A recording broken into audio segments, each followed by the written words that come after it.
When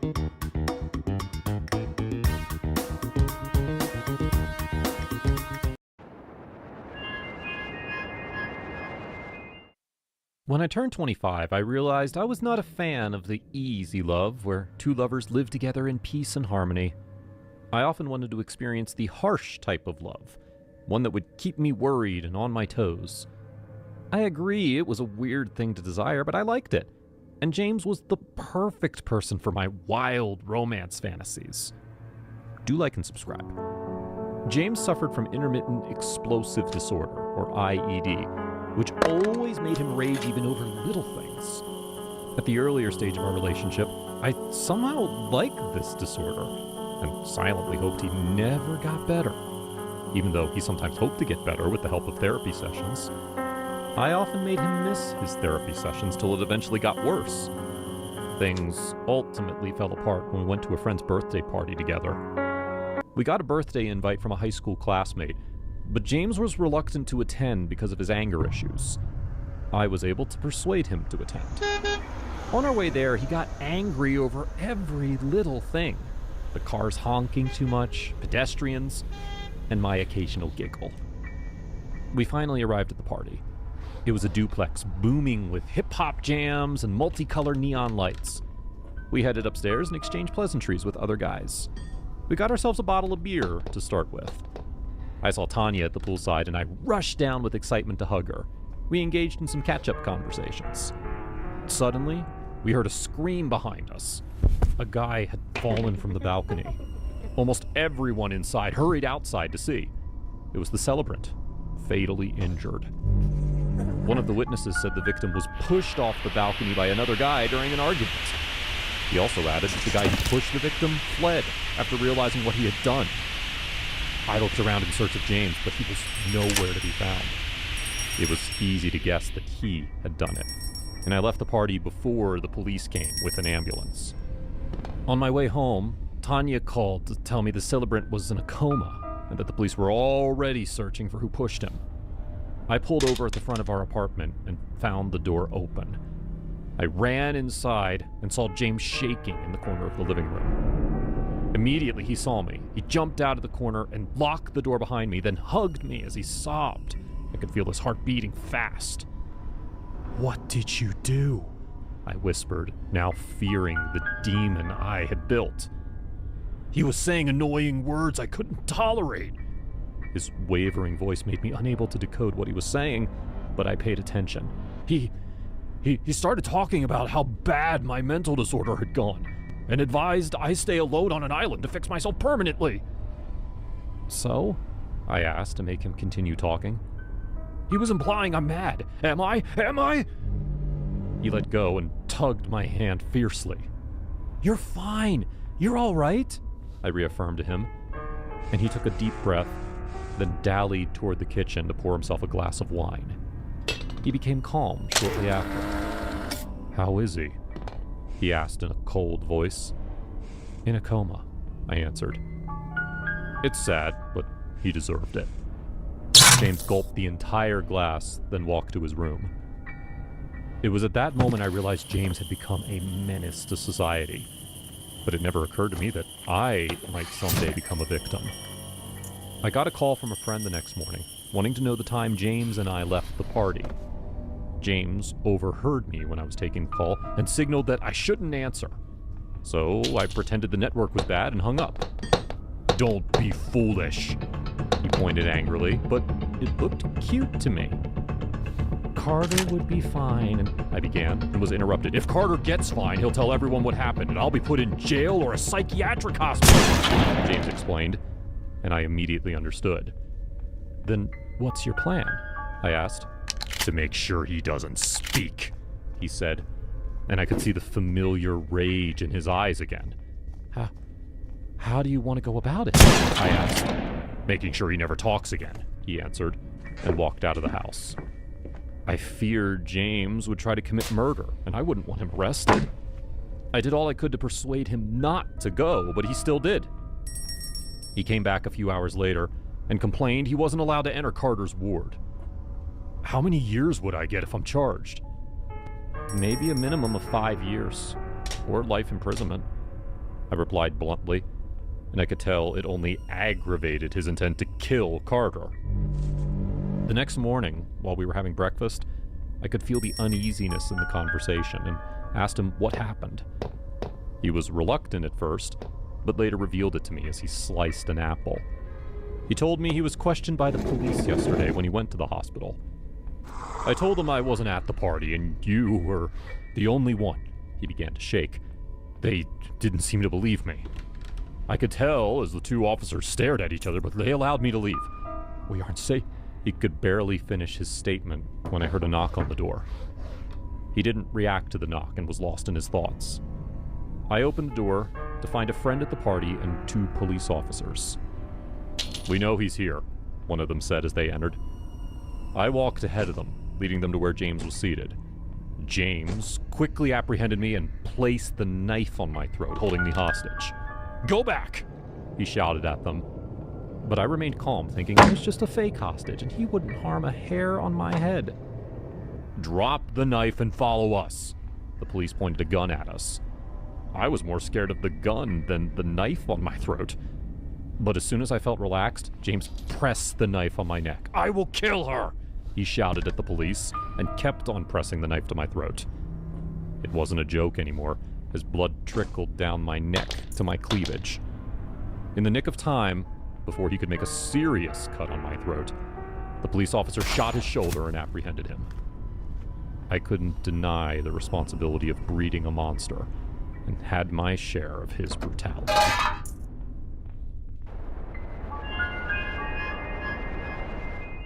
Harry Truce was the only human who called me pretty. Yet every time he uttered the word, a string tore in my heart, and I found it difficult to believe him. Although I smiled and nodded in agreement to his compliment, other people called me many names. Biggie Eye Woman, Big Lips, and the bold ones, Ugly. Pretty was never associated with me. Not with my abnormal features, anyway. I was the black sheep, right since I was born. In my family, when I started school, and everywhere I found myself. People never wanted to make friends with me because of my abnormal eyes and slightly big lips. I grew to loathe myself too, but I loathed the people more. I met Harry Truce on my first day in college. We took psychology together, and he called me pretty. I would have fumed in response, but I simply ignored his comment and walked away. He didn't stop. He chased after me, not that day, but in the days that followed. I wouldn't have fallen for him. I had never allowed myself to fall in love with any guy. But Harry's consistency ran me mad. Each day, he appeared at my desk with a cup of coffee and toast before every class. After class, he gave me duplicates of his well-detailed notes, and he never passed up the chance to call me pretty. I believed that, even if I didn't believe that I was pretty. Maybe because my mom once told me that my eyes were the special things I got from the universe. I didn't believe her then. Not until Harry said he liked them. His attention made me pay extra care to myself and my dressing. I found myself visiting shopping malls and buying new clothes. I hoped to make myself into believing that I was indeed pretty, no matter what the world had to say. I needed only to believe the one positive compliment from Harry. I made myself up for each class and tried to reduce the size of my lips with makeup. I even got different contact lenses to beautify my eyes. I wouldn't have gotten obsessed with Harry. I usually don't get obsessed with things or people. Except the cat I had in 3rd grade that followed me everywhere, but died, unfortunately. Oh, and my best friend in 13th grade, who I lost in a car accident. Those situations made me scared of getting close to people or things, but I couldn't help myself when Harry was involved. I fell hard in love with him. And when he noticed the little changes I made every day, I got obsessed with him. The tides changed. I didn't wait for Harry to bring me coffee. I took over the job. His smiles brightened when he noticed, and he made other efforts, like bringing me flowers and writing little love notes. He asked me to be his girlfriend in one of those love notes. I grinned when I first saw it, but my heart broke. I didn't want to be the ugly girlfriend among the girls in his circle of friends. I declined. He chased after me even more, got more devoted, refusing to accept my rejection. I told him my reason. I told him I didn't want to be tagged. His friends still saw me as ugly, and if I got together with him, I would get a new name, the ugly girlfriend. Harry Truce called me pretty again. With each compliment about my eyelids, nails, fingers, waist, hair, eyes, and lips, my love for Harry blossomed. Not just that, I believed him. Or maybe not, because I only smiled and nodded as usual. But I agreed to be his girlfriend. And because of how head over heels I was for him, my obsession took the better of me. And I didn't mind when I heard his friends' inaudible whispers behind my head. I didn't mind the shoddy comments they made about me. It would all have been fine if I didn't hear Harry himself call me his ugly girlfriend. It was a day before summer break, and I informed Harry I wouldn't be in class because I felt a little sick. He brought to my dorm. I felt so loved and cared for. He pecked me goodbye. I would have slept, but after using the Harry brought, I felt a lot better. I decided to attend class since it would be our last together before the holiday. I was barely in when I heard the rants. "Your ugly girlfriend isn't in class today," one of his friends said. I was shocked to see Harry laughing. "Yeah, Biggie's sick today. I don't have to suffer pecks from those big lips. Ugh."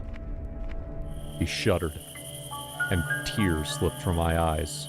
I couldn't believe what I saw and heard from where I stood. I walked away and cried myself to sleep back in the dormitory. When I woke up, I resolved that he was only trying to please his friends. As long as he didn't break up with me, I was fine with it. I wasn't ready to lose another friend. Except, at dinner that night, Harry said he wanted to break up. When I tried to protest, he crushed me with hurtful words. And that's when I saw his mask. He was merely having fun, playing with my feelings. In disbelief, I walked away, hurt, scarred forever. I cried all night and all week, but by the end of the week, I was blessed with good news. Harry's body was found down a cliff. It was a place I visited with him on many of our dates. Death was a cruel thing, but with every line I read in the news, joy fueled my heart. Served him right. His head was smashed and his legs were broken. The tale of his death brought me to remember my cat and best friend. The way it tallied to the time they thought they could leave me alone. A cousin came to visit when I was in 3rd grade, and she met my pretty cat. She fed the cat, and it grew fond of her. Whenever my cousin went out, it tugged after her, leaving me alone. The cat died, poisoned, a night before my cousin went back to her house. About my best friend, her parents wanted to move out of town, and she told me she was leaving with them. I was in pain, and I begged her not to go, but she didn't listen. She died in a car accident on their way to the new town. There were issues with the engine of the car. Her parents survived, though. A big smile tugged my lips. That's what they all deserved. They didn't have a right to leave me after making me dote all over them. The cat that I poisoned, my friend that I poisoned and whose parents' car I fumbled with, and finally, Harry Truce, who I pushed down the cliff for calling an ugly girl like me pretty and choosing to break up with me.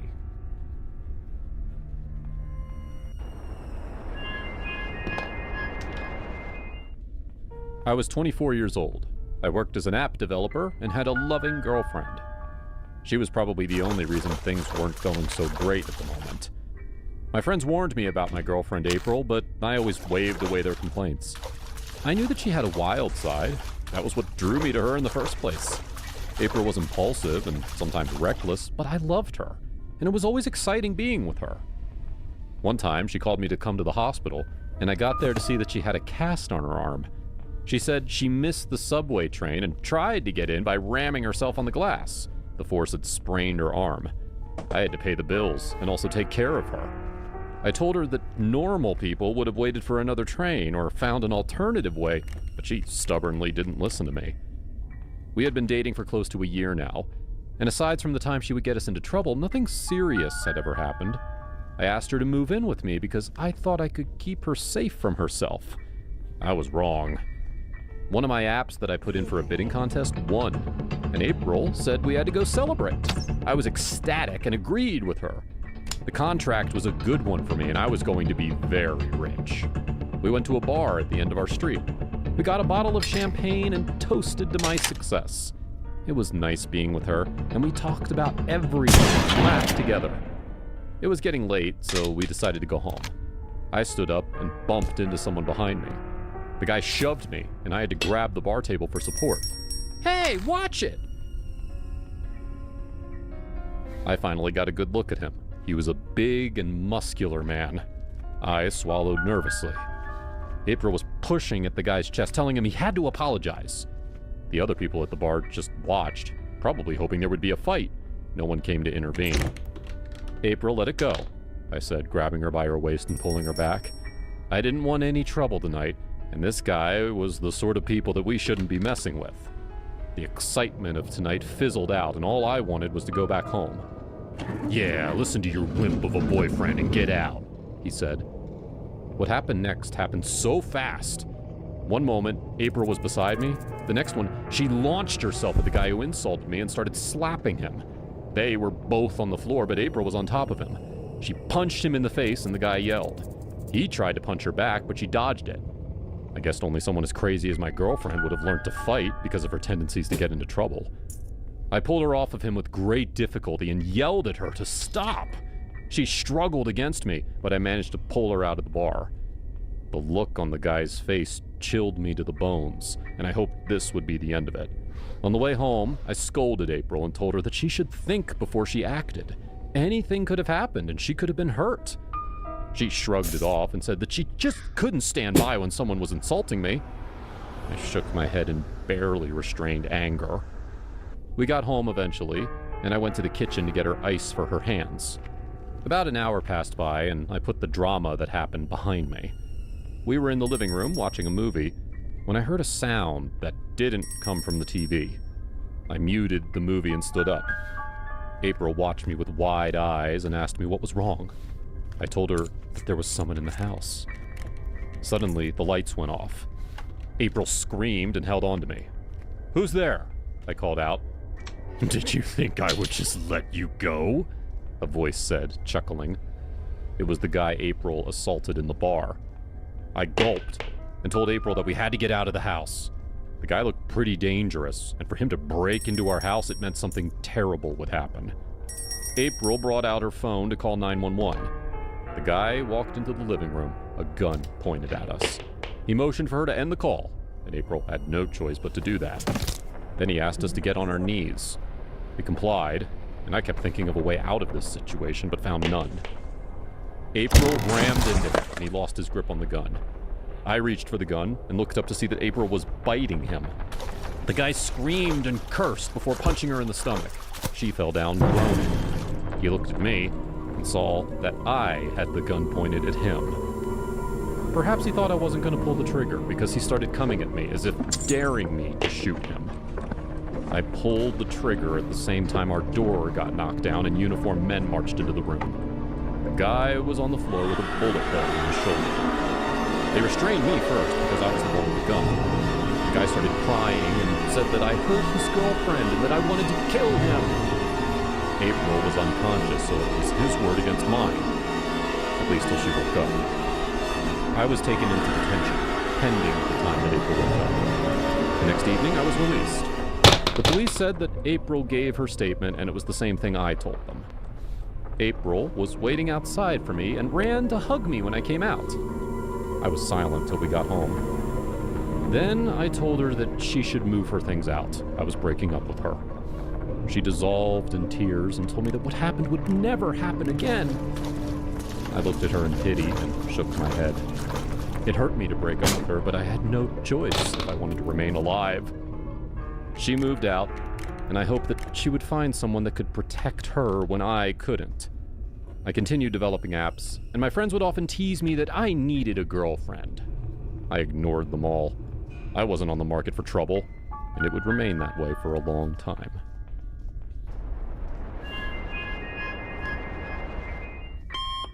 I turned off the alarm and turned on the bedside lamp. It was already 4 on a cold Saturday morning.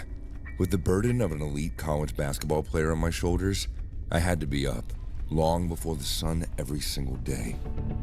I had to get some shots up and some personal training workouts before joining the team to train by 9.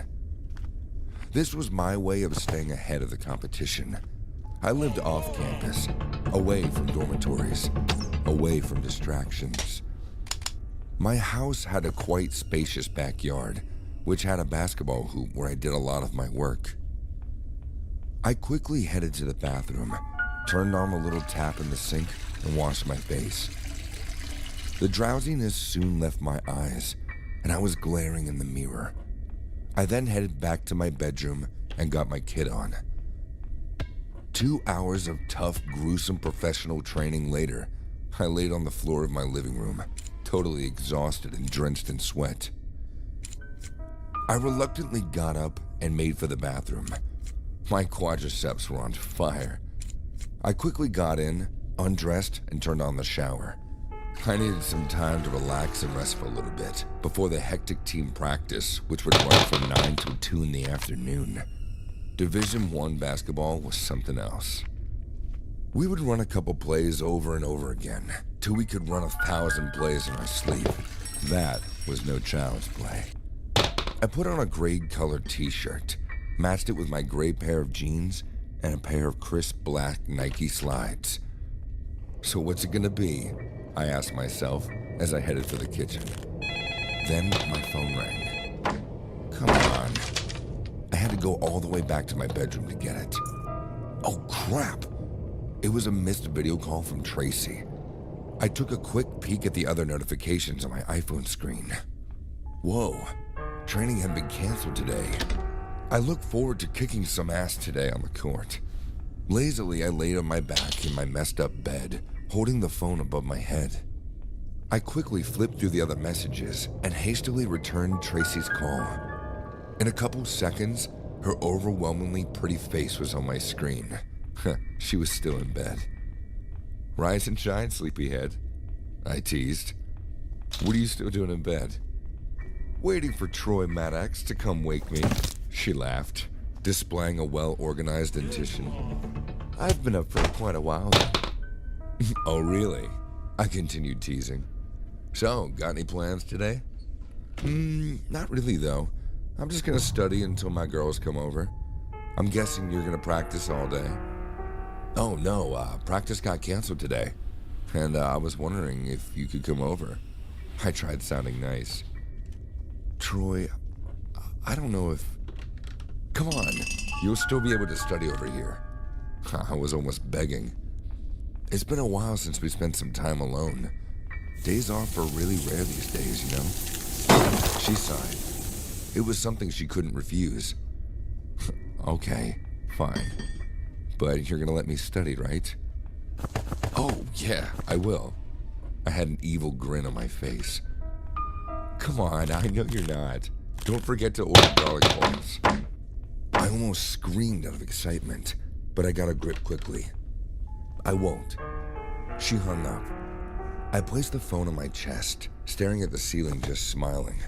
Just as I was pondering on the blissful conversation I just had with Tracy, another call came. It wasn't a video call this time. It was an unknown number. I was in the early stages of stardom, and I was very careful about unknown numbers. But I was in a good mood, so I decided to take the call. Hello? Who is this? No response. All I heard was just some noisy static, crackling as though it was a radio from the 1940s. Hello? Who is this? I inquired yet again. Still nothing but the static. Hello? I didn't understand what was going on. I hung up. Crazy. I got up to make my bed, and the phone buzzed yet again. It was the same number. Maybe it was just a bad signal, I thought as I answered yet again. Hello? Still nothing but static. Now this was getting weird. Hello, who am I speaking with? Nothing at all. The static continued. My heart was racing. After a couple seconds, a horrifying deep voice spoke up from the crackling sound. "Maddox," the voice said. "Who the hell are you?" I barked back into the phone. The unknown caller had already hung up. What the heck just happened? I stared at my phone screen in an attempt to identify the unknown number, but it didn't match any of the numbers I had dialed in the past. How did he get my number? I thought it was probably a prank call. This was not the first prank call I had received. As a rising star, I was bound to get some of those. The call came in again from the same number. I became worried this time. I decided to pick it up so I could give the caller a piece of my mind. Now listen up. Troy Maddox. The boomerang returns to its thrower. Karma happens to us all eventually. Who the hell are you? You better... The caller hung up again. With a feeling of fear and a pinch of anger, I tried calling the number. I put the phone right to my ear as I ran my left hand through my hair. "The number you have dialed is out of coverage." I didn't wait for the completion of that. Now I was alarmed. "All right, Troy, get it together." I took deep breaths as I gave myself a pep talk. It's nothing but a prank call. You know, stuff happens. I put my phone in my pocket and quickly put my bed in order. I walked to the kitchen, trying my utmost best to keep it together. Crazy world, I said to myself as I opened the fridge and took out a bottle of milk. I had barely turned when something hit the side of my head. I crumbled to the floor. My vision became blurry and I blacked out. As I regained consciousness, the first thing I felt was a paralyzing headache. Must have been from the hit earlier. Next, I noticed I couldn't move. I was restrained in a sitting position. I was tied to one of the dining chairs in my bedroom. I was staring down the whole time. I saw blood dripping from my face onto my gray jeans. "Hello, Maddox." The same deep voice spoke as I looked up to see who it was. "Remember me?" Who are you? What do you want, man?" I was a bit drowsy as his figure started to form. "You got my call, didn't you?" A guy who was about 6 foot tall with blonde hair was smiling as he took a chair and sat close in front of me. He was in an all-black outfit, a black leather jacket, black trousers, black shoes, with a pair of black gloves. "Look, man, tell me what you want." I couldn't think of any better words to say at the moment. "You've got such a short-term memory, Maddox." His smile slowly faded. "You don't remember high school days." I soon began to recollect. After some reasoning and some calculations, I knew who had assaulted me and tied me to my own chair. Mitch? I didn't get what he was doing in my apartment, or even how he got in. What is all this about? He smiled. "Troy Maddox, I told you something on the phone." "What, your little rant about karma?" "Yeah, I got it." Back in high school, I and some of my high school teammates would pick on some nerds, calling them names and beating them up occasionally. Mitch happened to be one of those unfortunate ones. However, he happened to be the one that took the most abuse. In one of our bullying expeditions, my teammates had beaten the shit out of him and shoved him in a locker. He wasn't discovered until the next day. Even at the face of it, he was still seen bald. Mitch's voice brought me back to the current reality. "You have no idea how you and your teammates really have life today." "Look, man, we're sorry about that. I just wanted to get out of the situation. No true sympathy, though." "Sorry. You're sorry." The apology seemed to be flowing further. "You have no idea what you guys took away from me. You took what mattered most to me." He began pacing around me. Have you heard anything about the Impaler? The serial killer who's been... So it was you. I was quick at drawing inferences. Look, man, I was forced by my friends into beating you. The Impaler was a serial killer who had been on the loose for ransom, known for brutally impaling his victims to a chair after gorging their eyes out. Looked like I was about to be another one of his victims. But Tracy was probably on her way, and I didn't know what to do. I'd been hunting down all these main seniors everywhere. I'm like karma's messenger. He put his hands on my shoulder. And I've come to take away what's most important to you, just like you did. Please, come on. There's gotta be some other way we can resolve this. Tears had begun flowing out of my eyes. What other way, Maddox? He was almost yelling. On that day, I wrote a script for a movie, which was going to be a blockbuster. I was going to meet with producers that day. My life was about to take a new course, a new phase. But then, like a foul wind, you came along and ruined it all. My script was torn, and I couldn't meet up with the producers. They thought I was a non-serious kid, and they couldn't trust me anymore to get the job done. I was rejected. All thanks to you guys. But today, your deeds are about to catch up with you. He spoke with such an emotionless tone. I looked over to my dining table, and I saw a baseball bat, which is probably what knocked me out, and a long weapon which looked like a javelin. My heart raced faster than ever. Mitch, please. I was already exhausted. Your life will be spared, but I'm going to take what you love most away from you. Your right thumb and your pinky finger. That way, handle a basketball again. He opened an attaching case, which was on the dining room table. He took out a tool which looked like a plier, but had seemingly sharp blades. Mitch, please, you don't want to do this. Come on, let's talk things over, bro, please. Oh, look, I have an offer for you. My girl's coming over. And you think she can save you? Mitch said. No, I don't. You want a thumb and a pinky finger, right? Take hers. She's really close to my heart, and seeing her in pain will probably scar me for life. Hell, you could do more with her, whatever you feel like. Just spare my fingers. I have a career and a life ahead of me. Mitch smiled slowly, with his weapon in hand. He drew closer to me. I stayed patient. He squatted in front of me as usual. You are worse than I thought. Probably the worst person on this planet, Mitch said as he spat on my face. But this is an interesting offer.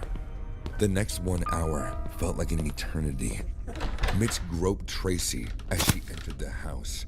He beat her and took away her thumb and pinky finger. He then had his way with Tracy. All this happened in front of me. I watched all this in pure horror. But a part of me was at peace. My fingers were safe. As Mitch stood up to wear his clothes, it was my chance to escape. While he was taking out his anger on Tracy, I had managed to cut loose my arms. I mustered all the strength possible I could in my right leg and landed a kick to his balls. His face turned red as he fell to the floor. I ran for the window, and without any thought of repercussions, I jumped right through the glass. It wasn't the luckiest of days. The glass pierced my face mercilessly as I landed on my lawn, crashing hard. I knew I dislocated something. I tried crawling, but I just couldn't. I was losing blood. I was fading yet again. Is this death? The pain was the first reminder that I woke up with pain all over, ranging from cuts to scratches to bruises, internal injuries, and a dislocated shoulder. I was laying in a hospital. The nurse told me that I had multiple injuries, but eventually would recover. She warned me not to touch my face. I was so tensed and traumatized.